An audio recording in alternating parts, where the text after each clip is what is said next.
Tantor Audio, a division of Recorded Books, presents City of the Dead by Vasily Mahanenko, translated by Jared Firth, narrated by Henry William Kramer. Prologue. The blizzard brought with it driving winds, but Farmer 883PR8 wasn't giving up. He pushed on relentlessly toward the temple. With one hand held out to shield his face, in his other, he held the dearest of burdens, a rosy-cheeked little boy, sleeping peacefully despite the cold, gusting air. The father wasn't worried about his son's health. He was under the protection of the god. No snow, wind, or even stray arrows or spells could have hurt the child, until it was initiated. The few passers-by turned and stared, surprised to see the naked man carrying an equally naked child. It was only the snow-white underwear created by the god that covered their shame. "Where are you going?" The guard statue at the main gate came to life, and held out a threatening hand. A blue light enveloped its fingers, as it prepared for combat. "I want to activate my son." Unlike the child, 8, which was what everyone called the man, felt the snow, wind, and cold, sharp rocks under his bare feet all too keenly.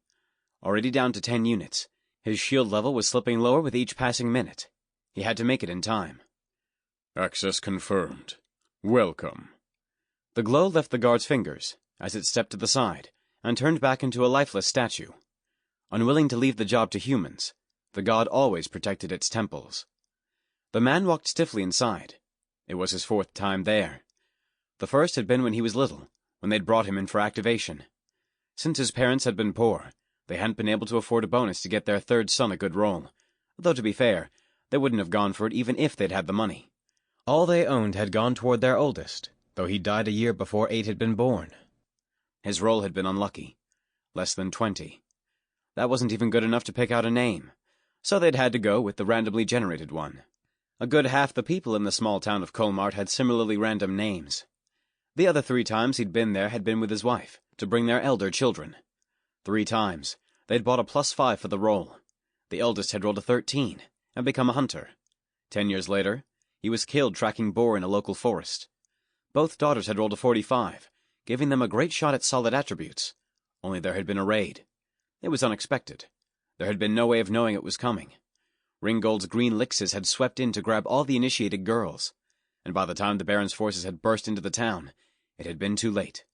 The whole thing was over. The lixes had disappeared into a portal, their captives disappearing along with them. 8's wife was beside herself. Her grief wasn't for long, however, as she found herself pregnant once again that very same evening. But the god turned its back on her that time. Even with her chances of dying during childbirth just 2%, she'd got incredibly unlucky. Left alone with his son, 8 got to work. He took any job he could find, no matter how much it paid, and even if it meant leaving the child alone for weeks. That was fine. The god's servants took care of children. And after living as aesthetically as possible, 8 had come up with an unheard-of amount. 102 gold. Of course, he had to sell his house, not to mention the clothes off his back, to pick up even that little bit extra. But there he was, in front of the altar, resolute in his determination, to do everything he could for his son. "Farmer 883PR8, welcome to the temple. What brings you here?" the god asked lifelessly. 8 shivered. The voice, bereft of emotion, raised the hackles on his neck, giving him the urge to fall down on his face before the god's majesty. But he couldn't do that without losing the blessing. There was something else he was there to do. "My son's initiation." 8 held out the year-old boy. Lithe silver snakes appeared, wrapped themselves around the child, and pulled it toward the shimmering film by the wall. The locals called it the Eye of the God.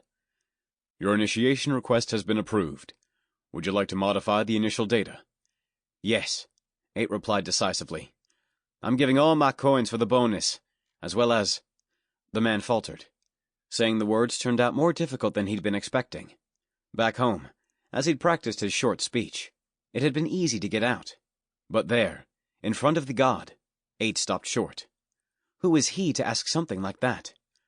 102 gold were deducted from your account. The current bonus is +10. Would you like to modify the initial data?" "I give my life for my son," 8 blurted out, finally gathering the courage. His body shook. That time, it wasn't from cold. It was the fear. He'd just doomed himself to certain death. Offer received. Currently processing. Note: confirmation needed. By sacrificing yourself for your uninitiated child, you don't just give him additional bonus points. You also spawn a monster, whose main goal in life is to kill the child. 8 hadn't heard about that. Actually, it hadn't been that long before that he'd found out it was even possible to sacrifice his own worthless life. Busy cleaning some animals, he'd overheard a conversation between 2 traders, who'd somehow found themselves in his neck of the woods. One of them had been boasting about buying his son 2 victims, having paid their families large sums. The move had significantly boosted his son's initial chances. 8 liked the idea, and while he couldn't afford any slaves, what he was able to give for his son was his own life, doing everything he could to make sure his son's was anything but the one he'd been cursed with. Death was worth the reward. Of course, he hadn't known about the monster, but that wasn't bad enough news to give him pause. If it took creating a monster, so be it. He had confidence that his son would be equal to the task. "I confirm it," he said, as he hit the green square in front of him. When the god demanded confirmation, mere words didn't cut it. Action was required. The life of Farmer 883PR8 is valued at plus 22 to the bonus. Current bonus, plus 32. Initial settings accepted. The monster was generated. Rolling now. Farmer 883GGN43 rolled a 71. Applying bonuses. Note: Farmer 883GGN43 was renamed Tailyn Vlashich. Note: Tailyn Vlashich rolled better than 100. Mana initiating. Village Elder informed. Tailyn is released from paying taxes until 16 years of age. Between 16 and 21, the tax will be 1 crystal a year. Beginning at 21, the tax will be adjusted to account for his achievements. Tailyn Vlashich's activation is complete. But 8 heard none of that. His body had crumbled to the ground, a black dust that seeped away after he'd done everything he could for his son. At the same time, somewhere deep in the Black Mountain, a black lix opened his eyes. His mother gone, the child was alone. If he was strong, he would survive. If not, his dozen brothers and sisters also needed food. Before she'd left the cave, his mother had glanced over at her youngest child and grinned. She knew which of her children would be leaving the cave they'd been born in. The newborn had a mana bar below his life meter, the first of the black lixes to have one. Chapter 1. You found an ordinary loach. 32. Tailyn Vlashich grinned happily as he dropped the flower into his bag. The god was merciful that day. It wasn't so often he found more than 5 flowers, and that made 32 in the space of just the morning. Mistress Valinil was going to be happy to see him, and if he could come up with another 8 loaches by the end of the day, he would have 4 silver coins coming his way. A fortune for a 10-year-old kid. The boy gave himself another mental pat on the back for his courage and ingenuity. Heading up into the ruins had been the right move. While the adults generally kept their kids away from the ancients' ruined city, Tailyn's guardian couldn't have cared less about him. The god's laws made it illegal to send anyone with a mana bar to do physical labor, and the town elder wasn't about to invest time and energy in someone leeching off society. Paying for the kid was enough of a burden. For a long time, the boy just wandered the streets, unsure of what to do. His friends were all off working the fields, chopping wood, or mining stone, picking up at least one specialization in the process. But that wasn't an option for Tailyn. Master Asor, his guardian, and the village elder, announced that the treasury just didn't have the 1,000 gold it would have taken to develop the sponging slacker. And while the god gave kids without mana a random work specialization when they turned 6, Tailyn was going to have to wait until he turned 12. Only then would he be permitted to stand before the god and find out what his life held. It was only Mistress Valinil, the local herbalist, who took pity on the boy.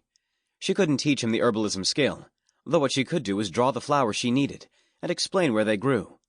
And with that, the boy became an herbalist, albeit without the requisite skill, crawling around the fields as he compared every flower he found to Mistress Valinil's sketches. It was quiet outside the city. The guards had long since destroyed all the monsters, leaving nothing there to threaten Tailyn, and the herbalist even paid him 1 silver coin for every 10 flowers, which stunned and amazed him. Without his own expenses, as Asor begrudgingly paid for everything, the boy had managed to save up enough over 2 years of work to buy 1 divine gold. One day, he would have the courage to head over to the temple and make that happen. Tailyn had decided to pick his way through the ancient ruins, not far from the city that day.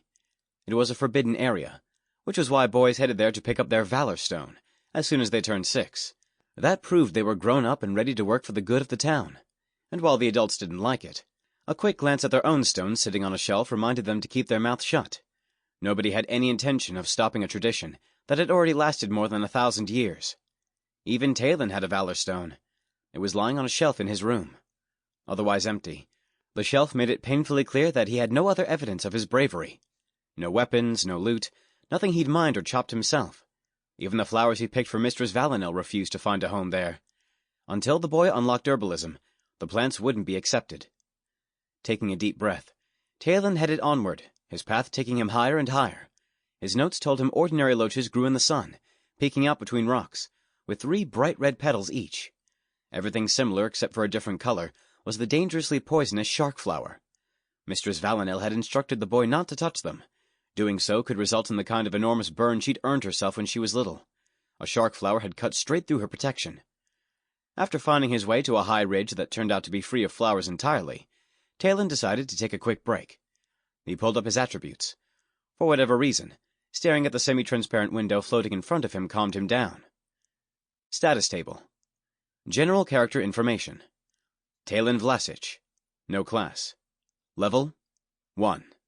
Age 10. Coins 0. Gold 0. Shield level 60. Mana level 60. Attack Physical 14. Attack Magic 16. Skills none. The numbers in the table were low, lower in fact than any of the other children in the town above the age of 6. But there was nothing Tailyn could do about that. The most important entries in the table both clocked in at 1. His level, and his yearly tax. And while his level more or less made sense, it only increased when he did something extraordinary, like enrolling in the Magic Academy, or completing a mission from the god, should it deign to come down and offer one. Things were more complicated when it came to the tax. Everyone paid a tax starting when they turned 16, be they a low-born peasant or the emperor himself. May he enjoy many years of health. Crystals were extracted from the ancients' deepest mines by the country's most esteemed workers. Miners. Being a miner meant prosperity. It meant everything. And since people with mana weren't sent to the mines, Tailyn was worried his fate lay elsewhere. Crystals were all sent to the capital, where the emperor personally gave the god its due on behalf of his subjects. Nobody knew what coins were. At least, none of the other boys had ever heard so much as a rumor. Gold, sure. That was what you could buy at the god's temple, for 200 silver coins, so you didn't have to worry about anyone stealing your treasure. The shield level was his personal protection. It formed around everyone as a gift from the god they received at birth, increasing by 1 with each passing year. From what people said, it also had something to do with your level, though there were too few people in the town who'd gotten past level 1 to tell. Mistress Valinel, who was all the way up at level 12, had promised to tell Tailyn all about that when he turned 12 and got his class. The mana level was something like the shield level. It also increased with each year, only Tailyn had no way to use it. Without special skills, mana was just as useless as the magic attack value that was tied to it. The boy really had no idea what it was about. Master Asor, the only adult with mana, categorically refused to answer any questions on the subject. Of course, there was one more lucky kid with mana, Master Asor's son, Dort. He was a year older than Tailyn, and already had the designer skill. The town had obviously come up with the money for him, but no matter how hard he tried, Tailyn couldn't make himself call Dort Master.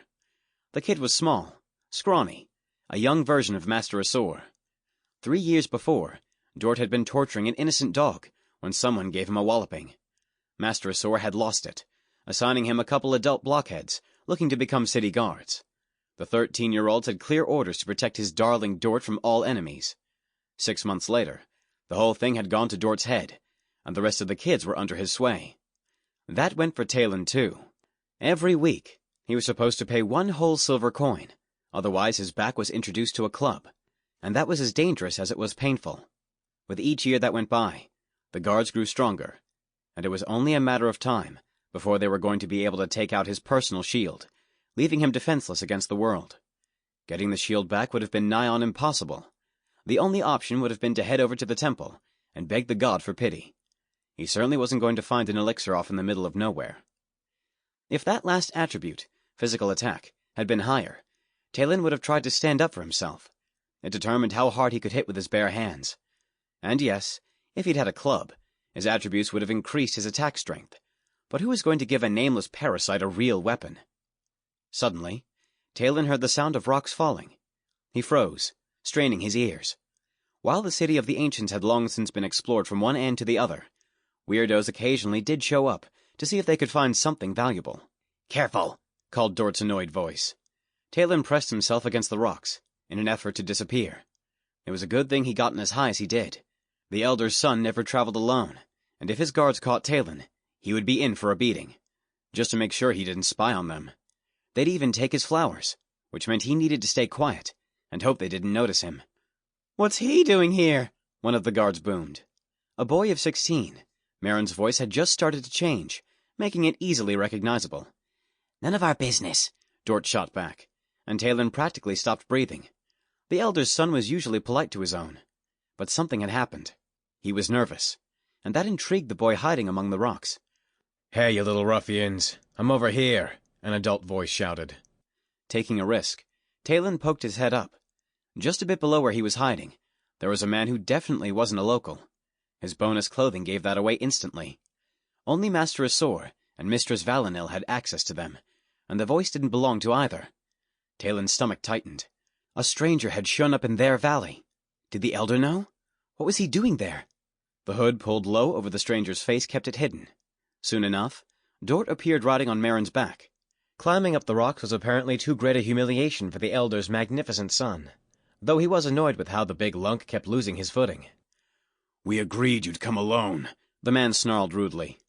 Dort begrudgingly climbed down and gestured for Marin to head back where they'd come from. The latter was only too happy to beat a hasty retreat. "Did you bring them?" "Father told me to take a look at the goods first," Dort replied. "That was the deal." "Go for it." The stranger pulled his cloak open. Dort gasped. Tailyn's curiosity skyrocketed. "Good enough?" "Yes." The Elder's son had even developed a bit of a stutter. "How many do you have?" "Plenty. What about the crystals? How many did you bring?" 5. Here, look." Tailyn's eyes grew wide as saucers when the warm blue light bathed the area. Dort was holding its source in his hands, a translucent crystal. Just owning one was tantamount to treason, a crime punished by death, with no chance for appeal. "Just 5?" the stranger asked, dissatisfaction tinging his voice. "Why so few?"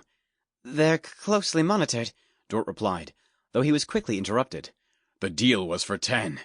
"You'll have the other 5 in a month." "And that's when you'll get the goods. But I'll take these 5 now." "What? No!" Dort exclaimed, as he hid the crystals in his pocket, though the man's arm shot forward in response. A rope snaked its way around the boy's neck. The stranger was holding the other end, and a jerk pulled Dort over to him. Unable to breathe, the boy wheezed. Cold metal flashed. "Either you hand them over nicely, or I pick them off your dead body." The heavy voice boded nothing good. Sweeping along Dort's leg, the dagger blade left a long, bloody streak. The boy's entire protection was gone, just like that. He squealed like a pig, and tried to pull away, but the man was holding him too tightly for that. "You have 5 seconds to—" What was that? "You were followed?" Tailyn's stomach sank. In an effort to see just a little more, he leaned forward slightly, and accidentally knocked a pebble off the edge of the ridge. And while it may have been small enough to be barely noticeable, the sound it made as it hit the ground was like rolling thunder. The stranger whirled around, and the boy practically hiccuped in horror when he realized he'd been spotted. Jerking Dort closer, the man growled into his face. "The crystals, now!" The Elder's son squeaked inarticulately, as the space around them was once more bathed in blue light. The stranger grabbed the crystals, and squeezed his fist closed. Something snapped, and Dort's body twisted in agony, thrown to the side as the man dashed up the ridge, without even taking the time to check the boy's inventory. He couldn't let anyone see him there. There would be time to deal with the idiot who came with the Elder's son later. In the meantime, he had to deal with the spy. Dropping the crystals into his inventory, the man began clambering up the rocks. And while his whip remained ready to pull back anyone he found, there was nobody to be seen. He leaped up onto the ridge, looked around, and cursed quietly. Someone had definitely been lying there. Not long before, even. But while the man didn't have any tracker skills, he didn't need them to figure out which way the spy had dashed off. He set off running into the heart of the dead city, finding the spy his only option. Tailyn ran senselessly. All he could see was Dort lying broken on the rocks. Behind him, something hissed, and he ducked just in time, a snap above his head eliciting a cloud of rock dust. Sweeping straight through the stone, the tip of the magic rope left a deep furrow behind. Just a little lower. That kind of fear had never gripped Tailyn. His reason out the window, he was left nothing more than an animal fighting for its life. He slipped, his body hit the ground, and that was when he heard the next hiss. With another cloud of rock dust, the whip cracked directly above him. His pursuer was barely an arm's length away. "Stop right there," yelled the stranger, practically in the boy's ear. Crazed by fear, Tailyn leaped towards some thorn bushes, and the man's swing came up empty. He cursed, and unfurled his whip yet again.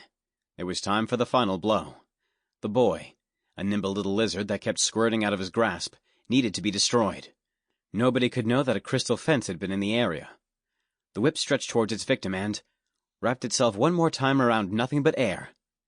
Tailyn could only see what was happening directly in front of him. His peripheral vision was gone. His hearing was too. The world was a place bereft of sensations, fear having taken complete control of his body. All he could do was run. Straight ahead. Straight. The area where the thorn bushes were growing looked firm enough. Only looked was the key word. Before he'd taken 2 steps, Tailyn felt the stone give way beneath his feet. The fear kept him running, unable to swing his arms, but there was nothing left in front of him. It was empty space. Tailyn was hurtling downward, not even noticing the whip's last futile attempt to grasp hold of him. Darkness and uncertainty came up to meet him. Hitting the ground practically did Tailyn in. His head spun, and he saw stars, but his shield held up. Landing on an earthen mound, he tumbled down the incline, and with his crazed mind still pushing him to run, he leaped to his feet as soon as he stopped rolling, picked up speed, and hurtled downward, without paying any attention to where he was going. There was barely time to watch where his feet were landing. All he could think about was putting distance between himself and the scary person who had killed Dort. It was the fear that saved Tailyn's life. He wasn't watching where he was going, and didn't even notice that he was running like a crazed stallion. All he did was push on ahead. The earthen mound ended. His feet found their own way, jumping from rock to rock. The light barely filtering in through the hole was enough for his subconscious to just make out the boulders, but he had to slow down, one final leap taking him over to a rough stone wall. Noticing a slight glow, the boy ducked into a recess and stopped still. His body shook, and he wanted to gulp down air, but the fear had taken him from flight to freeze, and while his head spun from the lack of oxygen, the boy held on, trying to breathe as infrequently as he possibly could. The stranger's shadow blocked out the sun. Tailyn stopped breathing entirely. It was time to play dead. The crystal fence carefully made his way over to the crack. It was an unlucky break, exactly the reason he hated the old cities. There were tunnels and gaps everywhere, all formed as the buildings left behind by the ancients millennia before had crumbled and decayed. Everything that could rot had rotten, metal included. All that was left was the stone, and some unusual structures the ancients had made by mixing stone and metal. Stone blocks had somehow been fitted right around iron cables. In a word, all that was left of the ancients were the rare items given them by the god that had managed to survive the thousands of years since. The man listened intently. Nothing. Looping a rope around some nearby rocks, he carefully made his way over to the very edge. It was a deep fall, at least 5 stories. Presumably, the boy's body had shattered on impact. It wasn't visible, but that was probably because it had rolled off down somewhere among the rocks. Still, there was a reason the crystal fence was still alive and kicking. If there was any doubt, he had to see for himself. There was no way he could leave behind any witnesses. Tugging on the rope to make sure it was knotted tightly, the man tossed the other side into the gap, eased himself over the edge, and started down. He had to find the boy. Tailyn watched the assassin as he descended, the boy somewhere between living and dead. He'd done everything he could. Run, hide, almost die. But it hadn't been enough. The dangerous enemy was coming for him. Coming ever closer. Coming to end the life of the nobody who sponged off everyone else, which was how Master Asor put it. Tailyn shoved himself deeper into the niche he'd found, finally stopping to make sure the strange glow was completely covered. Presumably, he was sitting on some mushrooms. He needed to get rid of them, as they were going to tell the assassin exactly where he was, and so Tailyn twisted slightly. But he froze, just before his foot kicked at the treacherous glow. There were no mushrooms. Instead, 3 strangely shining items were lying on the ground. Gifts from the god. One looked like the same kind of bag Mistress Valinil had, only with more compartments and pockets. The second was a bent metal device, fitted with a button. Tailyn had never seen anything like it before. The same true of the third item. It was a square with something you pushed.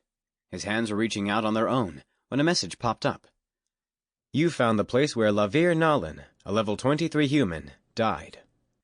Virtual inventory with 36 slots received. Court 2 ray pistol received. Last statement recording received. Everything inside Tailyn went cold. It was an ancient. The spot was presumably the grave of one of them, and the little idiot had just disturbed it. 1,000 calamities were going to come crashing down on him. The god was going to turn its gaze away and... To be fair, the god had already turned its gaze away. What could have been worse than the assassin making its way down the rope? The stranger had just gotten to the earthen mound, and was looking around to find the boy's tracks. Tailyn swallowed, and pinned a hand against his stomach, as he felt the spasms beginning. But suddenly, the god decided to begin talking with him. Would you like to integrate your virtual inventory? The usual square buttons appeared in front of the boy, who tapped yes. Something changed. Next to his status table, there was a new picture the god used to open a large field full of cells when he hit it. That was a surprise, and it told the boy that nobody had turned their gaze away from him after all. The god was still there, regardless of the fact that he'd found the grave. Apparently, the other kids had been shooting hot air. There was no punishment for finding the ancients. With newfound confidence, Tailyn picked up the L-shaped device. There was only one way to press the button, and when he grabbed the device the way it was supposed to be held, it began modifying right in front of him. Court 2 adapting to new user. Tailyn squeaked in surprise. "Ah, that's where you are," the stranger called happily, when he noticed the boy. "You're a hardy little guy." Tailyn turned and pressed himself deeper into the niche. Fear began to cloud his mind. It wasn't every day a terrifying assassin wanted to squash you like a bug, and so he cowered, holding his shaking hands up to shield himself. While it wasn't a great spot to use his whip, the crystal fence didn't particularly need it. The boy was right there. He was alone, defenseless, holding... "Hey, what's that?" the man asked in surprise. "Where did you find it?" The boy was definitely clutching something from the world of the ancients. It would go for a good 100 gold in the Zarilla market, maybe even more. Heading down had turned out to be the right decision. Besides the 5 crystals, he was going to be picking up a mysterious device. It was the kind of great day he was going to celebrate with a nice bottle of booze. Through the haze of fear, Tailyn saw the stranger getting closer and closer. He cursed the moment he decided to head into the ruins looking for flowers. The moment that damn pebble had fallen over the edge of the ridge. The moment he'd slipped into the hole in the ground. All he wanted was to be home, listening to Master Asor yell at him. The stranger's hand reached out, and Tailyn closed his eyes, squeezing himself into a tight little ball. It was the end. After a short shriek of pain, a silence fell in the cave. Tailyn saw the messages the god was sending him, even through tightly closed eyelids. You killed Ellis Jing, a level 4 human. Note: Court 2 marked for disposal. Court 2 ray pistol removed from circulation. Compensation received for lost item. You can begin the initiation and receive the attendant specialty. Analyzing human Tailyn Vlashich and his belongings. 3 alchemical scrolls detected. Generating class. Your new class? Alchemist. Attendant specialty unlocked. Alchemy. Tailyn's body bent over double in excruciating pain. He wanted to howl, only he couldn't breathe, and the yell stuck somewhere in his throat. As his mouth foamed, his eyes opened wide and threatened to pop right out of their sockets, only for darkness to finally fall an eternity later and bring relief. Still, Tailyn's body continued to convulse as he went through the initiation. The boy was becoming a full-fledged member of the world he lived in. A world the game had arrived in several millennia before. Chapter 2. Tailyn's consciousness returned slowly, easing its way back like a frozen piece of toffee from Master Gleon's shop. Peeling his eyes open, the boy looked up to see the rough stone wall the ancients had built. His head was heavy. The thoughts running through it were heavier still. Tailyn knew he was supposed to do something, supposed to decide something, but his brain was in no mood to recall what that was. Pulling himself up into a crouch, the boy stared in confusion at the dark skin. It looked odd and unnatural in that wilderness of stone and sand. But a few moments later, his consciousness kicked in, and he realized it was the stranger's cloak. Sample complete. Ready to continue?